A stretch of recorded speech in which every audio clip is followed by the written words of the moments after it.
Shubor nakaslem jong Nonglang Hima.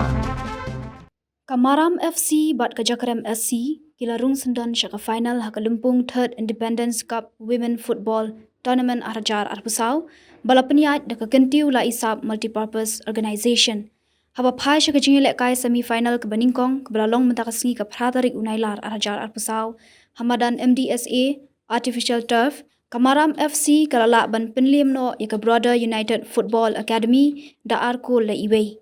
Katba hakajinya lek kai semi final ke Baar ke Jakrem SC kalala ban penlim keput no ya ke pendan Umsau SC da prakul lanat. Hagadi kajinya lek kai ke Fragrancy Riwan jong ke Jakrem SC kalayok ban thap haduk sankul marwei.